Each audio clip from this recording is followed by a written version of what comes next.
My name is Jeremy Denk, and this is Living the Classical Life.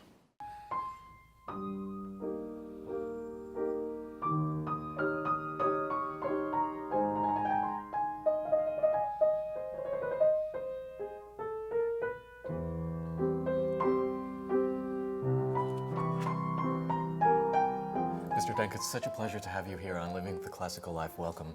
Thank you. How was it first discovered that you had musical talent? Or how did you first discover that you had musical talent? Well, my parents had a big collection of classical records, or reasonably big, and I played them and I danced around to them a lot when I was a kid, and there was a little spinet in the house, and I started banging away at it, probably when I was 4 or something like that. 4? Somewhere around there. It was there. It made noise, and so yeah. My dad used to bring me to the couch, and we'd listen to. He loved Mahler's First Symphony, and he loved Saint-Saëns' Organ Symphony. We used to listen to those together. He loved things with big brass climaxes and triumphs. So I think that's probably around the time. They noticed how much I was loving the music and how much I was responding to it, and then the piano. I think the family legend is that I asked for piano lessons. Did you in fact come from a musical family? Well, they're music lovers. My dad famously said the only class he ever failed was guitar, beginning guitar. So he wasn't very handy, he wasn't physically gifted for music, but he loved it. My mom too. At what point did you realize that this was becoming a passion for you and that this would in fact become your life? It's really hard to know. There's never any moment when I thought I would quit the piano, or that seemed like the worst possible thing. They threatened my brother if he didn't practice, he'd have to quit the piano. My brother was like, well, okay. and I was not like that. That was an impossible thing to think about. But I think, when I went off to college a little young, 16. And when I got there and I was surrounded by other musicians, I began to know that was going to be my life. I had a lot of other interests at the time. I was big in school as chemistry and math. And, That's right. And English, I loved my English classes, so it was hard for me as a teenager to know what shape my life was going to take. But then once I got to Oberlin, I sort of knew. Is that where you also started developing your writing talents? When did you realize that writing would be an important part of your life as well? Well, I was pouring through a lot of this. I saved a lot of this stuff, which is unbelievable. I had wonderful English teachers in high school and junior high school, and AP English classes. These very devoted and desperately underpaid women who were trying to teach us about Kafka and symbolism and Wallace Stevens. And I had a very intense approach to those assignments, even from age 14, 15. They had wanted us to write a paper on Dante, and I wrote an entire paper on Dante in the verse of the Inferno, so it was clear even from then that reading and writing was a big thing of mine. And at Oberlin, I did a lot of that too. I was supposed to be a double major in piano and chemistry, but I basically had a third major, which was English, because I had an English prof that I loved. And so I took as many English classes as I could. And what was interesting, after I left Oberlin and I went to Indiana, and I was more serious as a pianist, I sort of left that a little bit behind. And in my 20s, I stopped writing as much. And then in my 30s, I suddenly kind of rediscovered it. So chemistry, in fact. Do you find any overlaps between music and chemistry, or was this just a completely unrelated interest of yours? I think I should have been a math major ideally, but chemistry was what I had the most AP credits in, and I was sort of good at it. My dad had been a chemist. You have to remember I went to college too young to know. I was like deer in the headlights. So, and by the time I was a year or two into my chemistry studies at Oberlin, I knew that it wasn't for me. My lab partner was driving me crazy, and everything had to be so exact and precise. And there was something about music making that had to be exact and precise, but also had room for something else. And there was a great moment when my chemistry advisor came to my recital, and he said, if I could play the piano like that, I wouldn't be doing chemistry.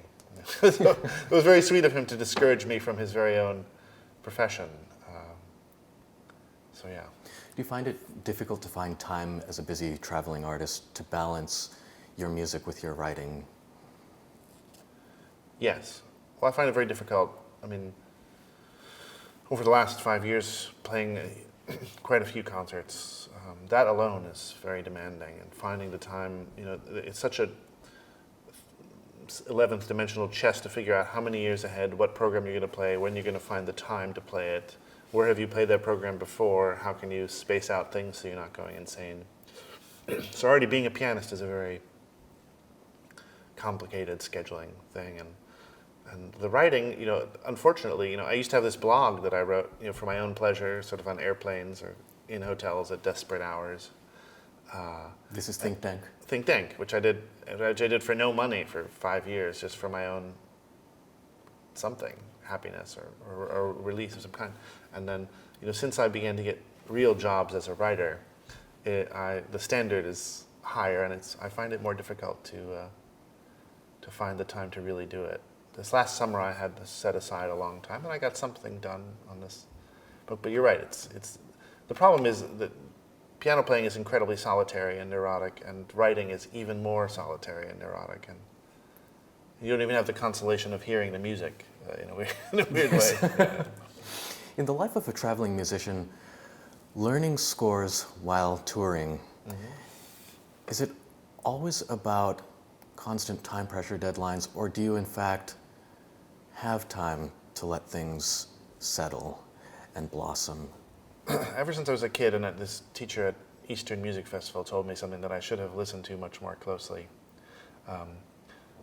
He said, you have the ability to learn things incredibly fast and sight read, and that's going to be a problem for you. A problem? Yeah, because you learn them, and you could get up and perform them, but you shouldn't, because you haven't really spent the time to digest them. And so I've always had that problem that I can learn things in a very short time and then bring them out. And really the ideal is to learn something, play it somewhere kind of hidden for friends or at least not desperate enemies, and then a year will go by, you'll play other things, have a little life, and then come back to the same piece, and then it will start to be ready to show to people. That's hard to do in a concertizing schedule, as you know. It sounds like a cliche, but one of the things that was paralyzing when I was a student sometimes was you always wanted to play well for the teacher in your lesson.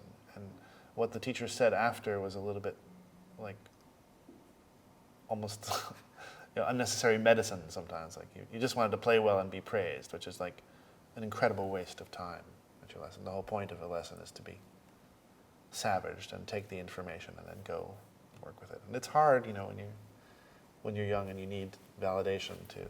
You have to keep remembering the whole point is to be given as much information as possible. Is all the work that you do on a musical piece at the piano, or do you also do some work away from the piano?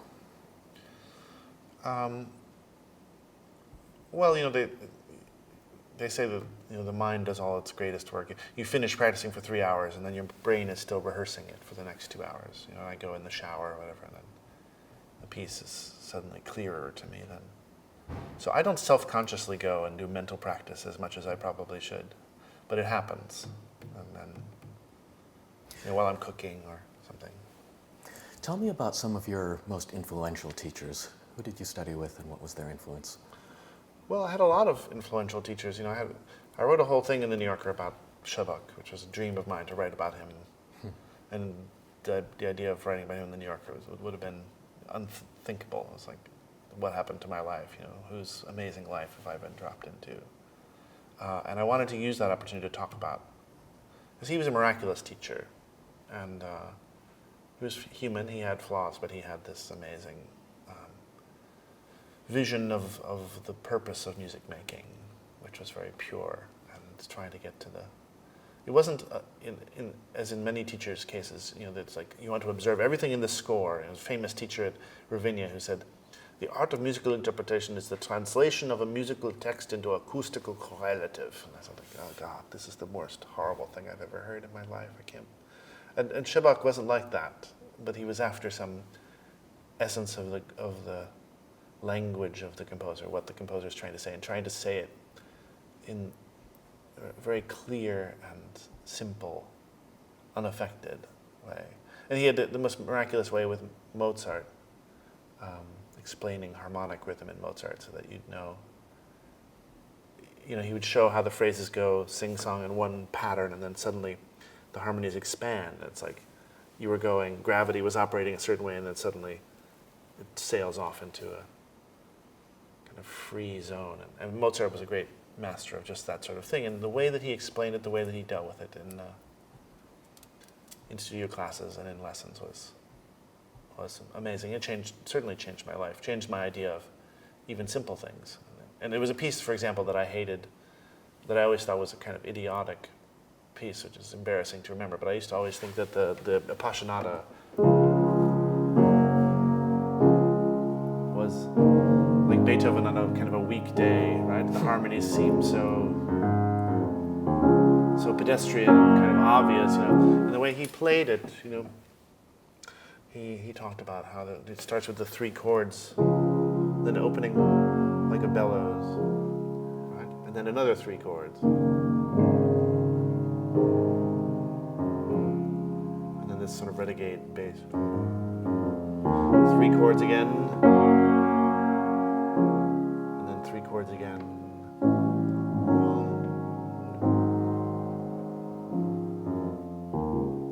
And the same, he pared Beethoven down to the essence, like what is he doing?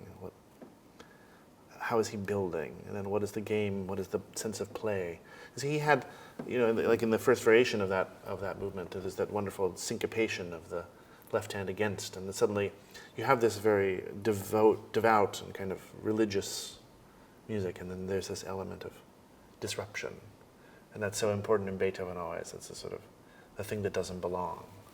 And I don't know. He had such an amazing way of explaining all these things, and that's that the music you saw it so freshly. I had wonderful other piano teacher, Juilliard Herbert-Stessen, also, who had a lifetime of knowledge of how pianists screw things up. Because he'd heard, 9 million Juilliard pianists come in to play the same, chestnut of the repertoire, and he knew all the ways in which they'd make the phrase sound pedestrian or, just pitfalls. So he was like a wonderful repository of what not to do. Yeah. And my teacher, that I wrote about also in the New Yorker thing in Las Cruces, was a real meticulous sort of taskmaster. He was trying to build my technique and my discipline. And I have still the notebook where he's doing that, often with a very wry sense of humor, which I inherited, I think. And then I had all these great teachers who were, at Oberlin, I played everyone's lessons, so I got lessons with vocal professors and cello professors. One guy, Norman Fisher, he was an incredible teacher of how to inhabit a musical work as a sort of a human drama. And I remember him talking about certain harmonies, thinking about themselves, and suddenly all the notes were infused with a personal.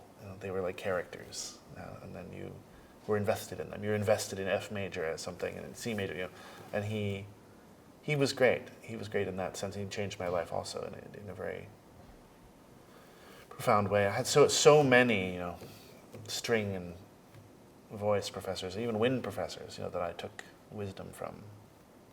Did you feel pressured to go into competitions, or did you feel like you needed more space to develop your artistic freedoms and sensibilities?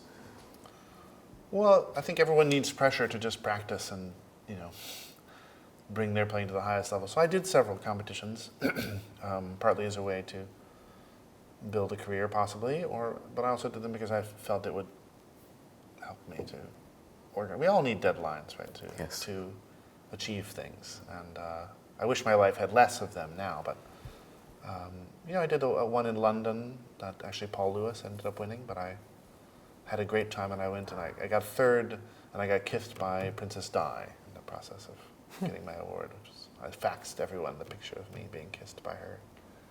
And I did the Munich competition, I did a couple others, and then I did Young Concert Artists, then I decided I was done with the whole ordeal. What do you tell young musicians who do lots of competitions and start to become discouraged when they don't win?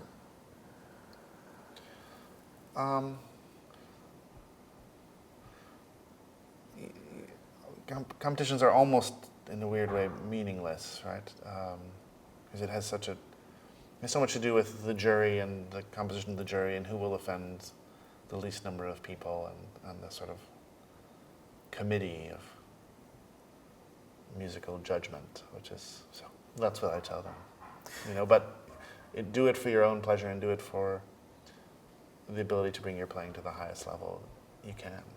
I mean, the way that people build careers is mysterious and unique to each person in a weird way, right? There's no longer that kind of, at least I don't sense that people arrive on the scene in all kinds of different ways. You've done quite a bit of work with some of the most difficult scores for piano, Ligeti etudes. How does one go about learning such a piece as a Ligeti etude? Well, I bought a new coffee maker. I said to myself, this has to be done, and I had a new score, had sharpened pencils. When I learned book 2 of the Ligeti etudes, which I had to do in a couple months. In a couple of months? Yeah, which was fairly foolish of me. I had 6 weeks cleared away, and I woke up every morning, I practiced etude. I made a little spreadsheet for myself, and I sat down, and off with the Ligeti etudes, you have to start with one hand. Uh-huh. That's what Liszt said, the best way to practice anything is hands alone, always. And I always tell myself that I never do it as much as I should. But that's how I always started, fingerings, sorting out what the piece does. In each case in the Ligeti etudes, they present a kind of particular problem, thinking 2 tempos, a certain kind of hand configuration problems, finger activation problems. And you start to solve them slowly but surely each day. I don't know, the process of learning is probably so unique to each person too. But fingerings. Fingerings, yes. How important is it for you to read about the life and times of a particular composer you're delving into, or does that really depend on the repertoire? I'm not a big reading about the life and times, nor am I a big reading about the life and times of authors that I love too, either, except with a couple exceptions. But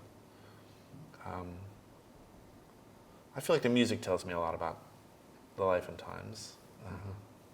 The music has certain values in it, certain goals, certain kind of flights of the imagination in it, and I try to look for those. I'm a little bit of a look at the notes person.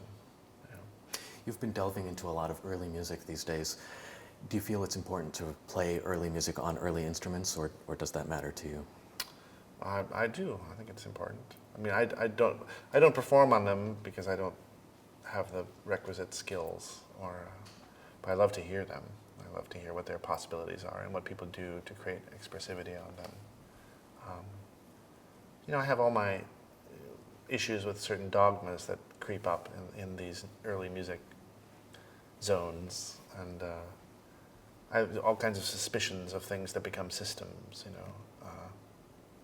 I guess that's a thing I get from Emerson. It's like anytime a set of ideas coagulates into a system or a dogma, I get nervous. That happens in the early music world a little bit, I think. It happens in the fusty old music world. I mean, Marlborough had a very serious set of, like, this is how you play Brahms or whatever, and a lot of which was garbage if you looked at it too closely. But it was traditions passed on, and in the traditions were certain amazing musical qualities, and I always felt like I wanted to clear away the tradition parts for the parts that I loved. You've been exploring the music of William Byrd recently. How did you come to Byrd's music? I was just, like usual, just sitting around. Sort of been on the back of my mind for a while, because I heard this recording of David Moroni doing all the Byrd keyboard music, piano music. And then I had always been looking at this little pavane called the Passing Measures, and it seemed to be really fascinating, the rhythmic interplay of it. And it kind of escalates as it goes along, and it becomes almost ragtimey by the end. It's astonishing. I mean, the pavane that I'm thinking of, the Passing Measures, is a set of variations, right? It's in a simple kind of 4. 2, 3, 4, 1, 2,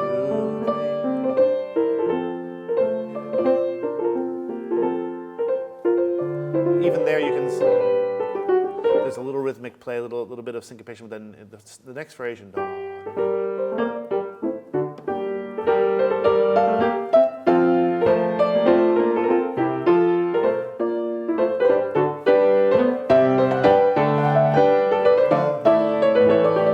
Where the beat is constantly being reinvented.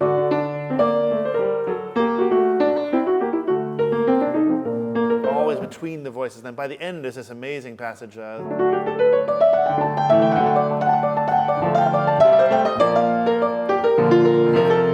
it's like, that's ragtime almost. And this kind of joy, and he saves this explosion of rhythmic, of syncopation, of wildness for the end, because it's the climax of the whole thing, and the piece just kind of releases, you know. And it's so unexpected and so modern, and so, you know, in a way, nothing's really changed. Are you actively seeking out lesser-known corners of the repertoire? Is that something that you're attracted to? I guess I am. You know, I love to play, you know, right down the middle too. A lot of Beethoven and Mozart and Brahms and stuff like that. But I mean, it seems a shame that, you know, Byrd, for example, is one of the great masters of harmony and rhythm, and because of its distance and time, you know, we're not playing it. Or there's also the sort of sense this doesn't belong on the piano, right? And but I'm greedier than that. So if I really think the music is fascinating, I want to play it. And also, you know, the piano recital is an old institution now, and it needs shaking up. And then you want to hear music that you don't expect to hear on it. And you know, the drag of about being a classical musician is you're always sort of in the past, right? But yes, the joy of being a classical musician is then you have centuries and centuries and centuries of music to choose from. You can time travel. You know? And I love on recitals to time travel. Like when I did the Ligeti Etudes on the first half and the Goldberg Variations on the second half. It's like you tear the world apart into modernity, you know, all the chaos of fragments, and you know, and then suddenly you're back in this rounded cosmos. Let's talk a little bit about stage fright. When you're performing on stage, you seem to evoke such a zone of centeredness and freedom. Does it take a lot of effort to get to that zone for you? That's all an illusion. There's no I don't feel I'm particularly centered on stage, but but I do try to do all the physical things that will help me to feel more centered. And what does that mean? Gravity, using gravity to my benefit. That was a big Schubach thing also. Like the two most important things I think for stage fright is breathing, of course, depth and regularity of breathing. And he had a parallel in which the muscles also breathe, right? And, you know, you see so often this sort of claw of particularly the right hand of a pianist, is sort of frozen in readiness for the next thing, and there's never that sense of like you play a note and then it's ready to go to the next. And so he talked a lot about that. So those are the things that I do, and I try to also envision what the music is, you know, almost like an actor would, what the music is doing. Are there particular strategies for, I know a lot of young performers mention the creeping in of negative thoughts, how to silence those? Yeah, it's tricky. I think, again, the only real solution that I've ever found for all of these problems is to be focused on the music, in the moment of the music.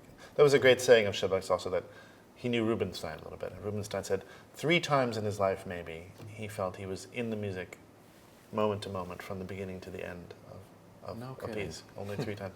And that's the most difficult thing, is to stay. You know, I have a student now who has terrible troubles with that. Like he's always ahead of the moment, or behind, regretting what happened before, or, you know, preparing the next note when he needs to be finishing the sense of them. And that's tricky. Time troubles are tricky. Yeah. You've recorded very extensively, and what I'm wondering is, in the recording studio as opposed to stage, the musician's work almost like an actor's work. Is it difficult to recreate a musical moment or an emotion repeatedly in the recording studio? It's worse than an actor because we're alone, right, all the time. If you're rehearsing with other actors, at least you have their energy to feed on. But as a pianist, for a piano recital, you're just there with your own energy all the time. But yeah, the question of recreating each time the same.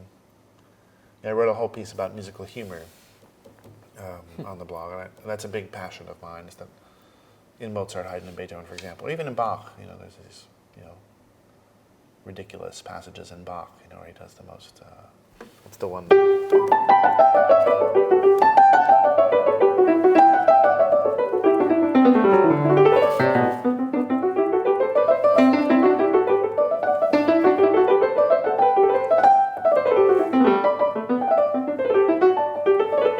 It's absurd. It's like a Tom and Jerry cartoon or something. The hands chasing each other all around the keyboard, and like that's the sort of thing. Like everyone's in reverence to Bach, but then Bach laughed so profoundly. And so did Beethoven's one of the great jokesters. Haydn, of course. And why did I bring this up? You're asking me about. I was asking about recreating. Yeah. So I wrote a whole piece about musical humor and looking at jokes, and particularly this amazing place in Opus 31, number 3, Beethoven, the first movement, which it's not just that jokes are there, but the jokes are the structure, almost. Like the reason, every transition is a joke, so the piece is all about the sort of disruption of humor.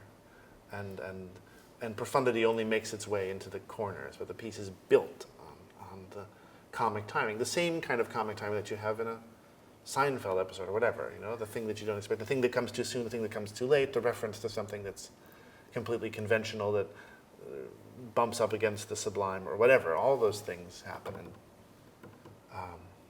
And people were writing comments like, well, that's the problem, is you kind of recreating, it's like doing the same jokes over and over again. But I don't know, if you watch a Seinfeld episode several times in a row, it has some of the jokes live better each time, and those are the kind of jokes that Beethoven, Haydn were after.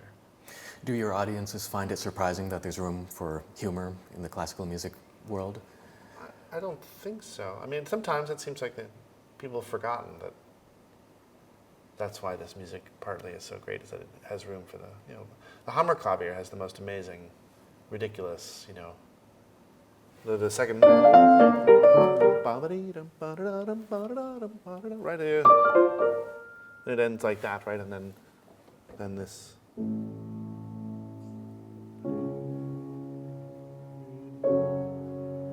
Right? Which is the same. So the Beethoven loved this sort of the most ridiculous thing and the most sublime and heart-wrenching, that they almost were the same. And he made that point so many times in his music by these juxtapositions. It's like one of the most important things about his music, and it's a great message for us as human beings. Right? It's an important part of how we experience life, and it's the sort of thing you find. Also, let's say you find it in James Joyce. For you find it, there's that famous passage in Madame Bovary, right? One of the great literary moments where there's this. They're at some like pig show, right? And Madame Bovary is basically hooking up with her new lover upstairs while they're watching this horse and pig. Yeah, and then here's this tragic moment of her where she's about to ruin herself, and it's juxtaposed with this ridiculous agricultural fair or something, and that's how life is, right? Constantly the counterpoint of the sublime and the ridiculous. I'm so curious to ask about your approach to sound. You have a uniquely singing tone. Are there particular singers who influenced your sound? Many, yeah. But it's interesting. I grew up with Pavarotti and Sutherland. It was one of my parents' favorite records, and we watched, which is probably a sign for my social life in the future. We used to spend many happy hours watching PBS specials of opera from the Met, but particularly Pavarotti and Sutherland singing Verdi duets, and that was one of my very favorite things. And for all that one says about Pavarotti as a musician, he had an astoundingly beautiful sound, and so did Sutherland, of course. And the music, I've always loved Verdi much more than Wagner because something much more seductive and less pretentious for me about it, and then just the music, the sound of the notes for their own pleasure, the pleasure of the simplest melodies, like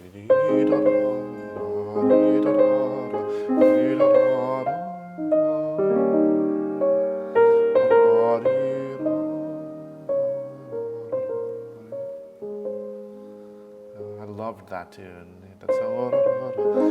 And there's nothing to it, right? But it's somehow. So yeah, that, and then now of course these days I listen to a lot of, as with pianists, I listen to a lot of old masters. You know, I'm not as keen on modern recordings as I am of old, scratchy, lots of missed notes recordings. And one of my favorite ones is Cortot and Panzerrat doing Dichterliebe, which is great. And even the very first song, they're like, the first entrance he makes is like totally not together with, and yet it sounds so much better than if you sang it together. I love Panzerrat's tone of voice, and that's interesting because I came across that recording. Actually, it was Richard Good, I guess, who told me about that recording. Yeah, and there's something about the quality of the piano sound in there. Cortot had a uniquely vocal way of dealing with them, and Panzerrat has a very simple and kind of, it may not be conventionally beautiful, a very simple way of doing the notes. Yeah. You've always found much success in your musical life throughout your career. Did you ever have to face any kind of doubts that it would work, or any self-doubts as to whether this was right for you as a life? I certainly didn't have always a success in my 20s and early 30s. I was trying to make my way, and it was really not. I was teaching in Bloomington a lot in my late 20s, and I was trying to make a career, and then I decided I had to quit teaching and come to New York and sort of trust that something would catch fire for me. So I didn't, it's interesting, like it didn't upset me that much. I see a lot of 20-somethings, they're constantly devastated that they're not already the success that they wish they were. And when I was in my 20s, it didn't, I felt that I had something more, another phase, another chapter, or whatever, that was going to come. I felt maybe I just felt a little optimism in that way. And I wasn't discouraged by the lack of concerts. Or occasionally when I met with my manager, I would sort of realize things weren't going as well as I wished they were. But I just practiced and pursued pieces that I loved and pursued projects. And a few people believed in me and helped me, which was great. There's some people at Marlborough, some people, presenters here and there. And they were worried about me, I think, more than I was worried about myself. Is it important for young musicians to be helped along the way, either financially or otherwise? Of course, it's incredibly important. It's a large family in a way, the classical music world, right? And there's people who you have like-minded, musicians who you sit down and play with, and you say, oh yes, we feel about this. We have something to share. And I think that happens with musicians and conductors, it happens with musicians and other musicians, And then there's all the world of the important people who present and run organizations, and those people, the kind of musicians that they are interested in, what kind of programming are they interested in, how are they. It's actually, I think it's been very important for me as building my career was to do programs that were off the beaten path, that nonetheless presenters, certain kind of presenters would want to offer. Like, no one's ever played the Concord Sonata on the Hammerklavier before in a concert. And we don't know if anyone will come, but this is the sort of concert that we want to have on our series. Something, it's a statement, about music. And that's important too, that you bring something to the presenter that helps them to feel part of the creative process also. Because they're shaping, they're creating, they're curating something, right? And they want interesting things to curate. Of course they do. Why wouldn't they? You know what I mean? I think a lot of people going to a concert experience the limelight on the artist and the glamorous side. I think a lot of people don't realize necessarily. You mentioned the solitary nature of one's work. Mm-hmm. Does that become, in fact, difficult? The loneliness of a traveling artist? Incredibly, yeah. That's the hardest. My manager called me last year at the beginning. I went to Toulouse, which is a beautiful city. Went there to play the Goldberg Creations. And they're like, well, how was it? And I was like, well, it was beautiful. The piano was gorgeous, and the hall was great, and the city is lovely. Everything was great except for the soul-crushing loneliness. I was just being flippant, but it's true. I was there for several days on my own, in a little hotel room, wandering around the city, thinking about Bach. And very often your company in those situations is the presenter or sometimes the staff, the artist. You get to know these artist liaisons who are there to take care of you. But, the company of people whose job it is to take care of you is often dubious. Yeah. Is that in fact why you frequently collaborate with your musical friends? I do that less now, and that's probably, I used to not have that feeling because I did a lot of chamber music, and we'd always travel together. And of course, in the same way, those people begin to drive you crazy the more, more time you spend with them, so you can't really win either way. How important is teaching for you? It's important in moderation. The problem is it's draining. I think students don't often appreciate how much training they're doing. And I remember what it's like to, of course, in my 20s, be a student and have to. You depend on your teacher in a way as a person that you trust to guide you, and it very often spills over into personal life. Should I enter this competition, or, where should I go in the summer? My boyfriend's going to blah blah blah. I want to go. Should I study with this person? And they're like, you end up starting to. They rely on you for really important life decisions, and that begins to feel like, I would much prefer in teaching to, just deal with the music making and ignore everything else. But it doesn't work that way because there's all sorts of things outside that impinge on the music making. Shebok used to hate that too when I would come to him and ask about, what should I play for competitions? And he gave philosophically good but practically terrible advice about what to perform. He told me to put on Brahms D minor for that London competition as the final round, as a statement of what kind of music. It's a terrible competition piece. Terrible. First of all, you can't rehearse it because it takes too long just to play through it, and it's not a vehicle. It doesn't work in that situation. It doesn't have that. And you need many rehearsals in order to get it with an orchestra the way that you wanted it. You can't just slap it together.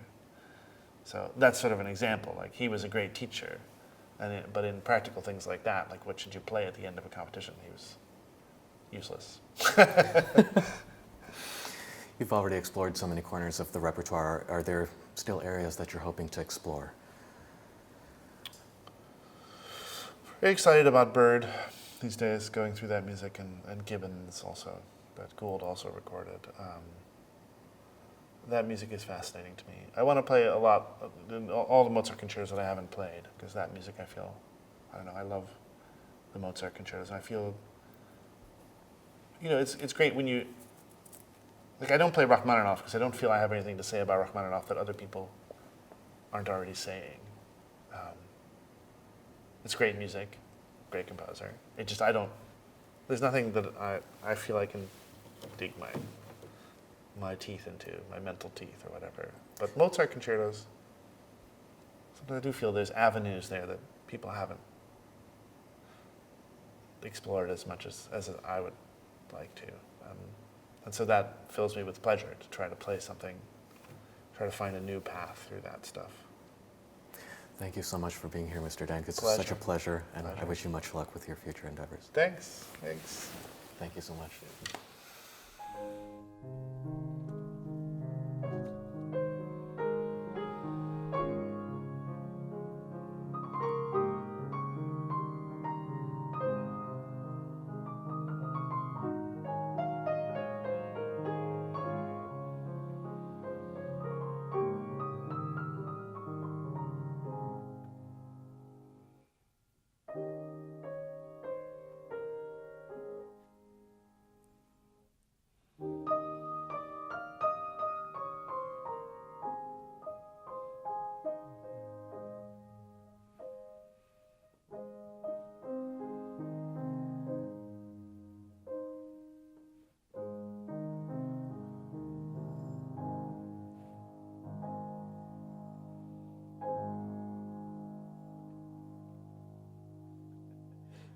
Awesome. It was fun.